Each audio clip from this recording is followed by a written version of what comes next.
Let's continue then in our path to love. Mem Zayin. The paragraph, Ve'avas hakavod hi ra'a me'od. The love of honor is very bad.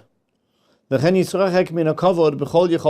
a person should distance himself from the desire of honor as much as possible. If a person will distance himself from two things, vehem, and they are kavod vehana'as acherim, seeking honor and benefit from others, then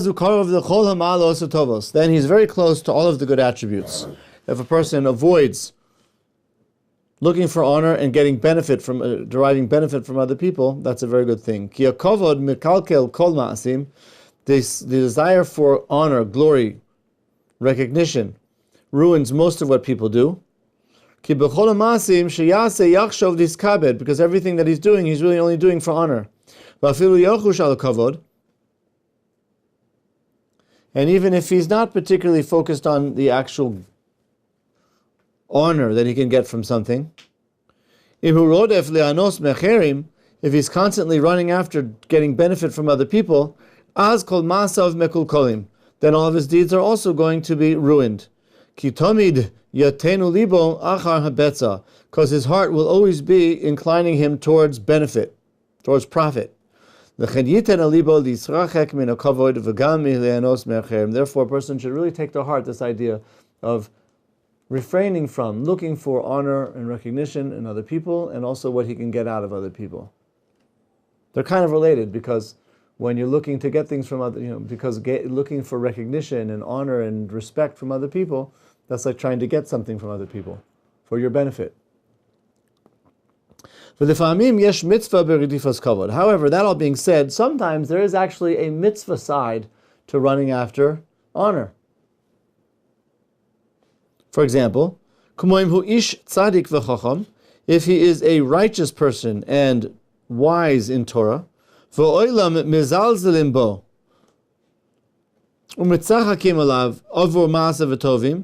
but the world, meaning the general population, makes light of him and mocks and makes jokes of him because of his good deeds. As a result of this, his words are taken very lightly. They are disparaged, and people don't listen to them. They don't heed him. But if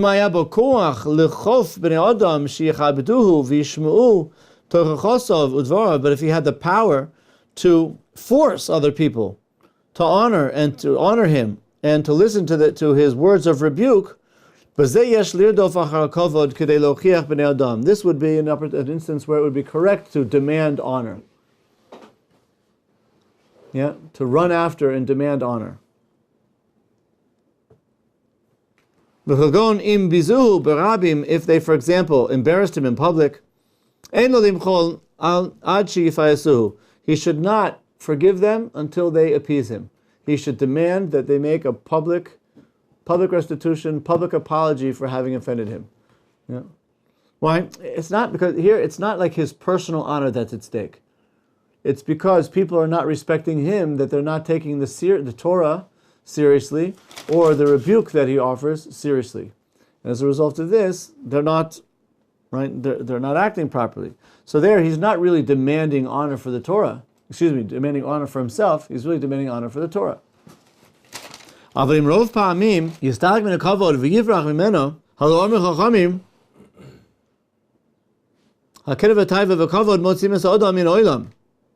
However, in most cases, he should in fact run away from honor, as it says, honor and indulgence, jealousy, these things actually eat a person up, take him out of this world. A person should not learn or do any other good deed, all for the purpose of gaining glory and honor. He should only do it in the name of God. In the end, the kavod will come. The honor, recognition will come. So, this is interesting. It reminds me, of the idea that we're supposed to learn and do the mitzvos for Hashem. But we know that very often a person might be led into doing it for the reward. He learns Torah because he wants the reward, or he does the mitzvahs because he wants to do the reward, he wants to get the reward. And that's obviously not a very elevated intention. You're just doing it to get reward. Even if you want a reward from Hashem for doing a good deed. That's what I'm talking about, reward from God. Even if you're doing it right for the reward of God, that's still not the most elevated of intentions. It's true, yeah. I mean, it has a good aspect of it. Number one, you're doing it because God tells you to do it. So that honoring God though, as such, doing it for the reward from God is yeah, in a way, there's an advantage to that. Like I said, number one, if you're doing it for the reward, that's tantamount to recognizing God exists. He commended you. It's also expressing your acceptance that God cares about what you do. The proof is you buy into the idea that He can reward and punish. So that's certainly, doing it, even if it's only for the reward, is better than not doing it at all. Yeah. Because I find, what about if you're doing it for the reward and out of respect and love for Hashem? Like, you're going to get a reward, but ultimately you're doing it because you love and honor and respect Hashem. So that's already better. That's already more altruistic. That's already elevated more. But even when you're doing it for the reward, it's not the most elevated. I'm not saying it's low, but it's not the most elevated of intentions, because in the end of the day, you're really doing it to get something out of it. It's true that doing to get something out of it is tacitly admitting that you believe in God, you believe that He wants you to do this, and you believe that He knows that you do it, and you believe that He's going to reward you for doing it or punish you for not doing it. And all of that is very good. But you're still, at the end of the day, only doing it. If the person's only doing it for the reward, that's not the most elevated of intentions. All the more so if he does it with a lot of intentions that we normally have. For example, right, how we look in front of other people, what other people are going to think of us, what we might get out of it tangibly, practically or pragmatically, one way or the other.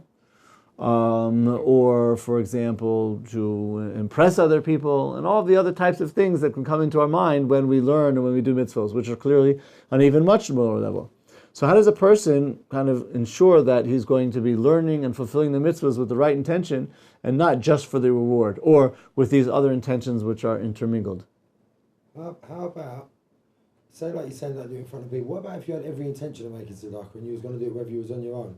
But someone's with you and you're doing it, they go, oh, you're a good guy, and they're giving you adulation, but you would have done it on your own anyway. I like that word, adulation. If they're giving it to you after the fact, and you didn't really have that in mind when you gave it, so fine. So you can hear the adulation and try not to take it to heart. Yeah, and also one other thing in your last point. But if you do it with the adulation in mind, then it's bad. And it's going to deplete from the mitzvah. Yes, that's why I said if you had every intention of doing it, if you was on your own, you just happened to be with someone, you do it anyway. But on the other thing, how about you're doing the mitzvahs, not just because you know there's a reward, because you're making tshuva and you want to make better as well for when you didn't know it was a mitzvah, you was in a previous, like a goyish lifestyle, so you're doing it as well to make tshuva and for the fear and love and respect and for the reward. So if it's to do tshuva and to rectify things that you did wrong, that's better. But to the extent to which you're doing it for the future reward, so that's, again, not the most elevated of intentions. Maybe I pick the wrong sense of words. They're not for the reward, but because you're aware there's a reward, it gives you more incentive to do it. So again, I can only say again, that's not a lowly intention, but it's not the most elevated intention. It's better than being goyish lifestyle, obviously, of course. The ideal would be to do it without every intention in mind, like the sages say in Pirkei Avos, that you should be like avadim hashamshim esarav shelo al manas lekabel pras. You should be like servants who serve the master without the intention of getting a reward. So now when I do a good deed, I'm not even going to let the reward anyone pass. If a person needs it as an incentive, so that can help him. And if that's going to be the difference between his doing it or not doing it, so that by all means he shouldn't think about the reward. I'm just pointing out that ideally an even higher level is when he's doing it without the intention of the reward, more for, like you're saying, if it's just to honor and glorify God. In fact, Pirkei Avos, according to a certain, that teaching in Pirkei Avos, I think it's Perek Gimel, if I'm not mistaken, of Pirkei Avos, says that it goes even further and says you should be like avadim ameshamshim esarav al manas shelo yikabel pras, not shelo al manas yikabel pras, but al manas shelo yikabel pras. The difference being, not just you should be like servants who serve the master not for reward, but rather you should be like servants who serve their master on condition that they don't receive reward. Right. Yeah?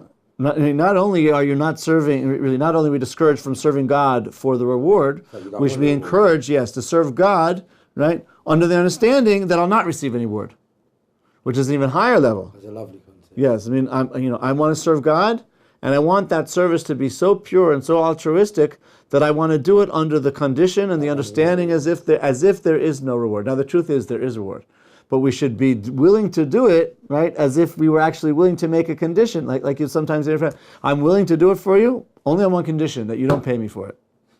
Right? Hey, would you I'm a carpenter. Hey, a friend comes over and says, hey, would you help me? I'm kind of putting up a shelf and I'm not, quite getting it right. Could you help me? So he might say, look, I'm willing to do it, but on condition that you don't pay me. Yeah, I want it to be. And that's the purest form of I want it to be a gift between the two of us, and I don't want you to pay me. If you're going to pay me or do it, then I'm not going to do it. Do you think it would elevate it even more if he'd done it and then after he'd done it and the guy offered to pay him and said, no, I don't want it, rather than put the seed in his head, because then they might, the way the human brain works. Right. They might think that you're really asking for it. But I suppose you could do that. But but it might depend on the scenario, because afterwards, no, I'm going to pay you. You didn't tell me that you were going to. I insist on paying you. Yeah, I insist on paying. You didn't. If you had told me that you're not going to accept pay, then I would have asked you to do it. And then it creates a whole new. So he can flip it on you. So but you get the point. You get the point. Definitely. This would be equivalent to that type of scenario where a person says to you, with all good intention in mind, I'm willing to do it, but please, I have to ask you, I don't want to accept any payment for it. You're setting the record straight from the beginning. Yeah. So that's what this would be equivalent of, that you're willing to serve God without any reward. Now, how do we get to that level? How do we actually get to that level? So personally, I'm going to share with you two ideas that kind of helped me personally. Regarding the first point, which is kind of addressing the different thoughts that we might have about how it's going to look at other people's eyes and what they might think about me and what I'm going to gain out of all of this and all the other types of scenarios, right? Personally, what I find is that when I kind of start having those thoughts is to think to myself as follows, that I'm only here because God created me. And everything that I perceive to be my reality is only because that was also created by God. Which means that both myself and anything that I'm considering vis-a-vis myself, it all comes from God. So there's absolutely no reason why I should do this mitzvah for anything else other than God. Not for myself and not for anybody else. Not for self-gratification. It only comes from God. I am only here because of God, and everything that I perceive to be my reality only comes from God. Yeah. So that means that really anything that I do should really only be for God. And therefore, that helps me personally to kind of put these other considerations out of my head. The second point regarding, avoiding thinking about the reward is that, personally I'm thinking about, this might help you as well, is that a person can consider that no matter what he or she does in the name of a mitzvah and doing something right and good and everything else, in truth, it's lacking. We don't really give it all we've got, which means that even the good that I'm doing, I could really be held accountable for not doing it the way I should be doing it. So now that I do it, I think, right, that I'm doing it even though I'm going to be held accountable for not doing it right, rather than thinking about the reward. You see the point? It's kind of like a subtle point. What am I thinking? I'm going to do it and get the reward, but I'm not doing it right, which means I'm really going to be culpable for not doing it right. And I'm going to do it anyway, even though I'm going to be culpable, which means I'm doing it not for the reward. How long did it take you to be holding to that level from when you started becoming religious? I'm not saying I'm holding there, I'm just expressing ideas. No, to have that kind of concept in your head that you can think like that, not thinking about the reward. How long did it take you from becoming religious to that transition? I don't know. A few days. Do you think it's the more Torah you learn, the more you... So you have. Don't be discouraged. I won't. Yeah, if that's what you mean. Yeah, you think about it. You start to think about it a bit. That's all. I suppose the more deep you get into learning Torah, the more you're opened up into the proper way of thinking and behaving. I guess so. It probably has a lot to do with Baruch Hashem, the very inspiring rabbis that I was fortunate enough to learn from. Yeah. That had a big effect too. Yeah, I think so. But unfortunately, I fall so short of the mark of that they've set. But everybody tries the best they can, Just have to strive to learn more. Become more knowledgeable. So these are 2 points. Then, how do we try and now they tell a very interesting story about a certain rabbi. It was somebody named Rabbi Chaim from Kozna, I think is the name of the place, and somewhere in Europe, Ukraine, I imagine. And one day, all of a sudden, a man appeared in the middle of the town, and he claimed that he would be willing to tightrope walk across a tumultuous river running outside of the town. And everybody was amazed that he said, but it will cost money. Anybody who wants to witness the spectacle has to pay a certain amount of money. So after all of the people were collected and the money was collected on the banks of the river, he set up a line across the river, and lo and behold, he started crossing. And of course, very carefully, step by step, he crosses the river. And everybody was amazed at this feat.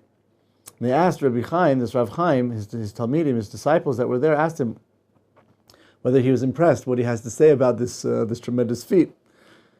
And his response was interesting. He said, I can guarantee you one thing. Even though he knew that on the other side, he would receive, once he crossed to the other side, he'd receive his reward, as he was crossing, he wasn't thinking about the money at all. He was concentrated and focused only on making exactly the right steps, step by step to cross. Because if he had distracted his thoughts from any moment from what he was doing, he would have fallen into the tumultuous depths. So he said, we have to learn from this tightrope walker. Yeah, even though we know there's going to be reward when we cross over to the other side. Yeah, we have to make sure that we focus and concentrate only on the steps that we make being exactly what we're supposed to be doing on the way. Forget about it all too. Yeah, because the moment we start thinking about something else, you can fall into the depths. Makes a lot of sense. Yeah, and therefore that story I think is relevant here as well, is that it's true there's a reward. And we know that there will be a reward. But we have to try to the best of our ability to emulate this tightrope walker and not think about the reward as we're crossing over. Otherwise we'll be distracted and ultimately we never get to the other side. So that's what he says here. Lo yilmad v'lo yaseh shum ma'aseh tov k'dei sheyiskabed, ach yaseh ma'aseh tov l'shem haboris barach. He should do it in the name of God, like you were saying, Tuvia. He should do it in the name of glorifying and honoring and respecting God. V'sof ha'kavod lavo. And the honor, the glory, the respect, the recognition, that'll come. That'll come of its own accord. But that's clearly not the reason why we should be doing it. Yeah. So that was all honor. Now, what about avas ta'anugim? Kugona chilo, ushasiya, v'shena, like eating and drinking and sleeping. Line mem ches, second paragraph. A person has to direct all of his deeds so that they should be in the direction of knowing God. And all of his sitting and his getting up and his speech and everything that he does should only be directed towards this one goal. Ketzad, for example, how? When he's involved in business dealings, or he does any deed or any creative act, any work. He should not be only thinking about the money alone.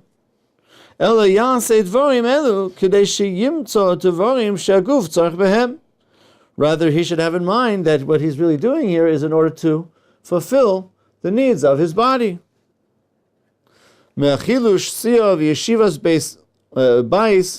Unasias isha, eating or drinking, dwelling at home, or marrying a woman, getting married. So I guess what he's doing here is referring to two intentions that a person can have in mind when he's engaged in these physical kind of acts. One would be just for the money. That's very low.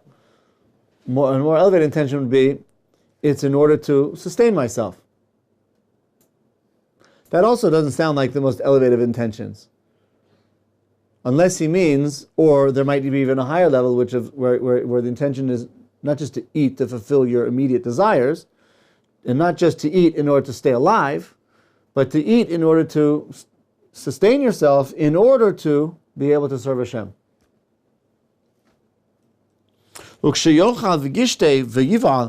And when he's eating or drinking or involved in intimacy, he shouldn't be thinking about these things only in order to enjoy himself. Because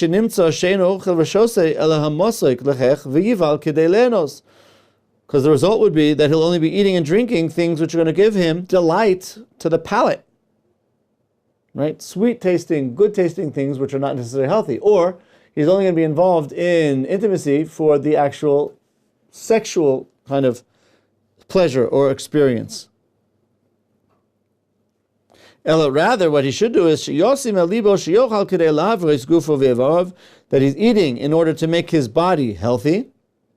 Again, he doesn't even add the intention of for the purpose of serving God. That would perhaps be a later stage. In which case he won't be eating whatever he desires, because things that he might want to eat might not be healthy. Since he's not eating for the taste, he's eating for the health, he'll refrain from eating these good tasting things which are not healthy. Or, even if they're healthy things, his desire might cause him to want to have a quantity of these healthy things, which itself is not healthy. Like gluttony. Pardon me? Like being gluttonous. Gluttonous, yeah. So therefore, but if he's eating for health, he'll only eat a healthy amount of healthy foods. And not eat whatever his mouth desires, like a dog or a donkey, who always has their face in food. But eat things of the body which are healthy. Imarim, imasukim, whether they're bitter or sweet. Even if they're bitter, but if they're healthy, you eat them. Yeah? Eat your spinach.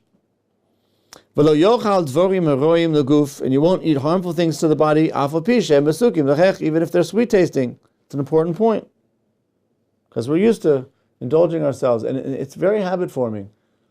If you have a cookie or some cake and a soda, which is something that you don't normally do. Let's say you have some extra money, and you buy some cake and Coke. So tomorrow, at the same time, that little bell is going to be ringing. Yeah. It's coffee cola. It's cake and cola time. Cake and cola time. You don't have any money, so you put it out of your head. The next day, cake and cola time. Cake and cola time. You have some money, so you go buy it. It's almost like a ritual, isn't it? Yeah. You shouldn't be getting into yeah. And then the next day, you're going to make sure. You're going to think. You're probably going to think about how you can ensure that you'll have money in your pocket the next day, so it won't be like 2 days ago when you wanted and you didn't have. And before you know it, you get into the habit of these types of things. You don't need the cake, and you don't need the cola.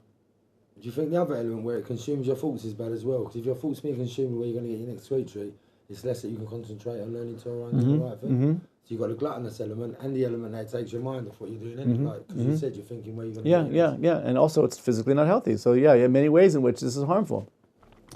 We should try and refrain from, and if you overcome it once or twice, usually you won't think about it. But if you do, if you give weight, now, sometimes you need the boost. Or sometimes you're just in a low mood.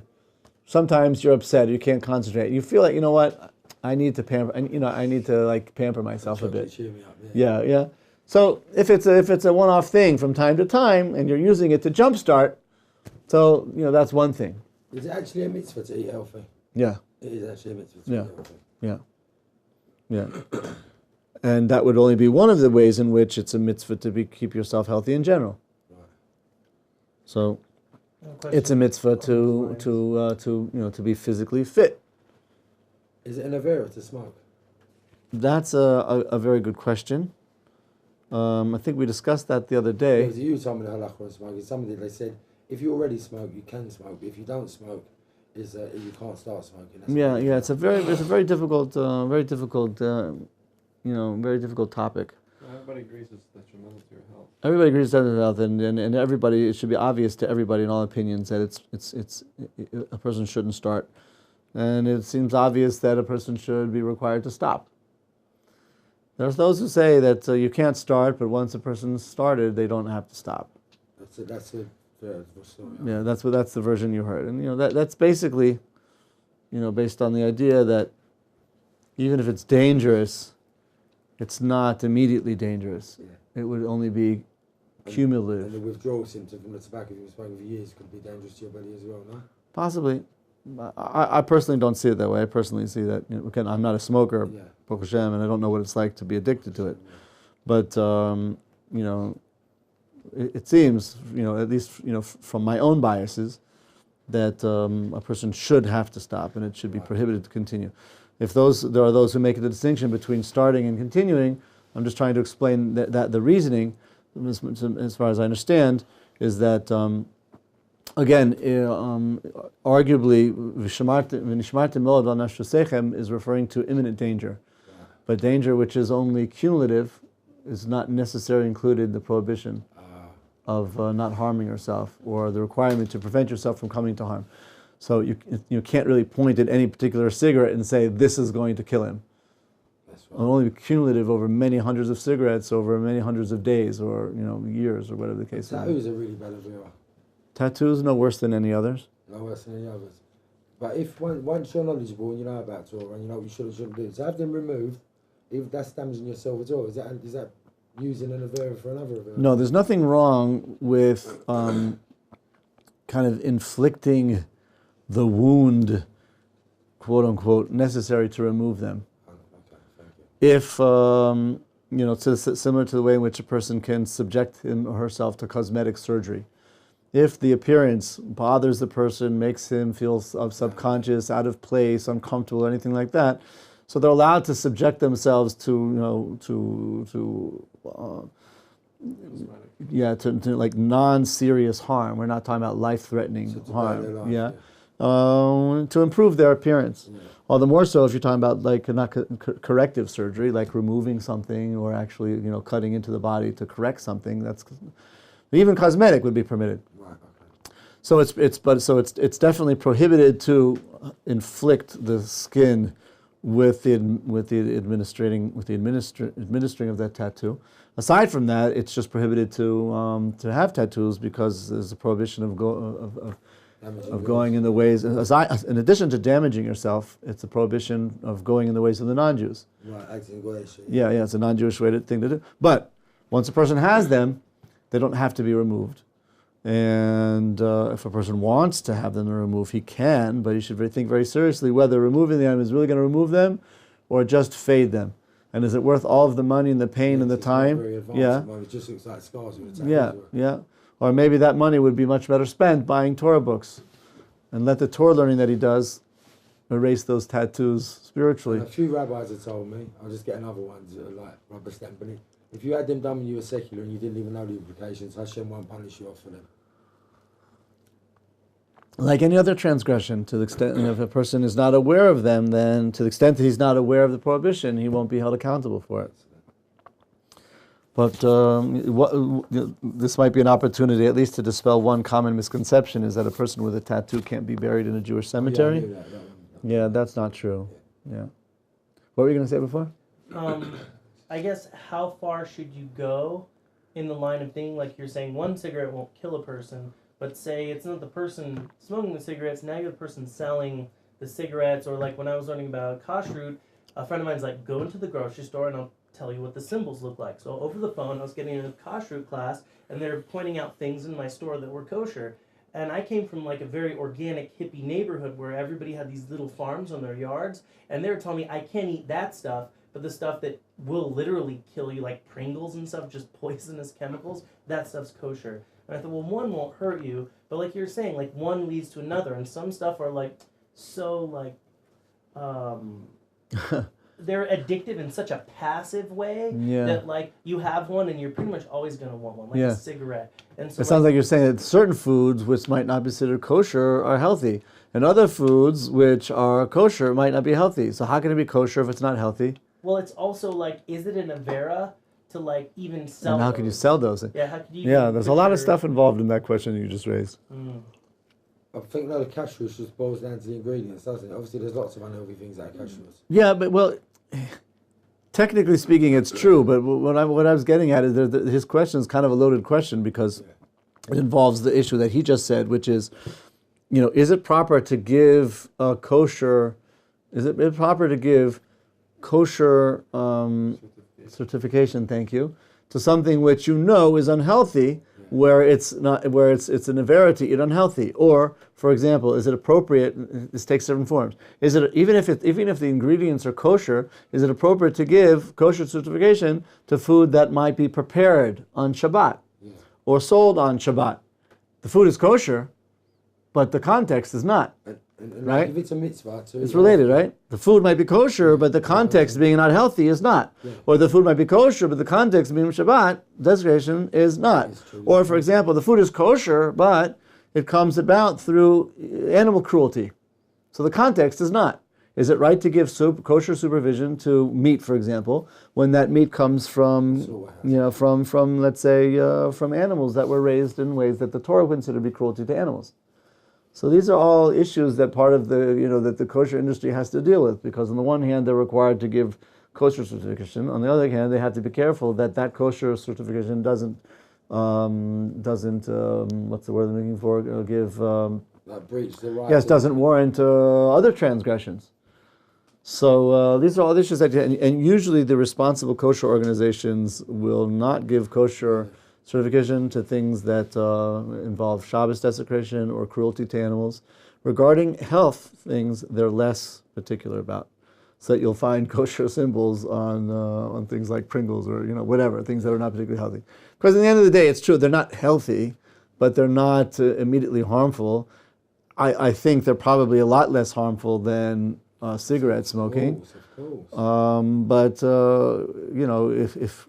If eaten a lot, with a lot of other stuff, then that can also be unhealthy. It's like you said earlier. It's better to eat, in the bottom of the day, it's better to eat kosher food, which is healthy, involving no Shabbos desecration, no cruelty to animals.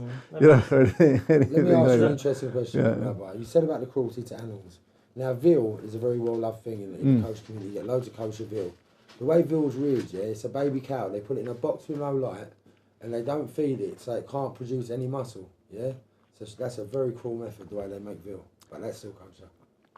I don't know. I'm not aware personally of veal being so popular among kosher consumers, but maybe in England it's different. These are definitely concerns. These are definitely concerns, and it could be that it should be more of a concern, or that people should be more concerned about it, or that more effort should be taken to take these things into consideration. But, it's definitely a problem. But yeah, very often here in Israel, for example, people are up in arms. How can a kosher organization rescind kosher certification because the store is open on Shabbos? What does Shabbos have to do with the food being kosher? Of course it's kosher. If it's open on Shabbos, it's not kosher. Yeah. Well, the food itself is kosher, but the certification is condoning this food being sold on Shabbos, and therefore, they connect. There was an event recently, it was published in the Israeli media, of a woman who adopted a child from the former Soviet Union. And this woman herself claims to be observant and live an observant lifestyle. And she wants this non-Jewish child to be converted to Judaism. And the Beis Din ultimately initially suggested, I say initially, it was offered as a suggestion, that she send this adopted non-Jewish child who was a candidate for conversion to the religious school in the small community that she lived in, as opposed to the non-religious school. And it turns out, the woman did not commit to that. And it turns out that she didn't. She ended up sending him to the non-religious school. So when the Beis Din found out about that, they wanted to suspend or prevent the child from actually converting, and the whole country was like in an uproar. How can the Beis Din have the audacity to bar this candidate for conversion when the mother's observant, by demanding that the child go to, in this case, a Shas run school? Shas run school, like it was a school that was run under the auspices of the religious political party Shas, which was a total perversion of the details, because it had nothing to do with the fact that it was a Shas school. The Beis Din didn't say that she had to go to the Shas school. The point was that the Beis Din wanted to know that this woman who claims to be religious and live a religious life and express the intention to raise the child religiously would also send him to religious education. And if the only school on that place, that small village that she lived in, happens to be a Shas school, so they were recommending that she send him to that school, not because it was a Shas school, because it was a religious school. How can a religious woman who intends to be religious and claims that she wants to raise the child religiously send him to a secular school? And if the intention is to send him to a secular school, what's the point of converting him? How can we ascertain that he's actually ever going to be able to keep the things that he's supposed to be keeping if he's not raised that way? So this is an example of how, on the one hand, it's not directly related to the supervision, in this case the supervision over the conversion, but it's an integral part of the supervision of the conversion, because you only get to convert a person if you think that there's reasonable, that they're going to live an observant lifestyle. If not, what's the point of converting them? So our time is about up. We've talked about a lot of interesting things, but one other thing that came to mind regarding giving kosher symbols on questionable commodities. There's kosher symbols on dog food. You're giving your dog kosher. Kosher symbols on dog food. So what? So like. Or maybe it's for the homeless. Somebody would ask me like, what, are dogs Jewish because the owner's Jewish, or like the dog has to eat kosher? And the answer to that is no. Dog food absolutely must be kosher, as well as cat food and anything else that you give to your animals, not because they're Jewish or not because they have to be kosher, but particularly when talking about animal food, there's often a mixture of milk and meat. And a mixture of milk and meat is prohibited on 3 accounts to us. Not just consuming it, not just cooking it, even if you're not going to consume it, just cooking it, and also deriving some benefit from it. And in this case, deriving benefit by having your animal eat it and be sustained by it would be prohibited. And therefore, people who keep the halacha are required to make sure that they don't derive benefit from forbidden mixtures of milk and meat, which would include dog food, even though they're not going to eat it. So people make all kinds of nasty jokes about kosher dog food. I just want to set the record straight that that's the point. Very often, cat and dog food have mixtures of meat and milk, which you're not allowed to derive benefit from. And that would include using it to feed your dog. You can't do that, so it's got to be kosher. Can I make one more quick point on what you said about the orphan kids? Can I answer yes, but let people go if they need to? Yeah. Yeah. So let's wait. Perhaps let me quickly finish this paragraph and then we'll break. I think we got to the point where and in this way he should conduct himself. And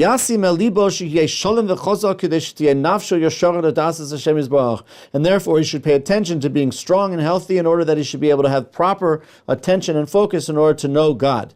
It's impossible to learn Torah and perform the mitzvahs properly, and he's sick or weak, or one of his bodily organs hurts him because he's out of shape or unhealthy, and so forth and so on. It's not good to fast regularly, because maybe he'll get weak and weaken his mental ability as well. A person has to direct all of his matters towards God, whether it's eating or respecting his body, because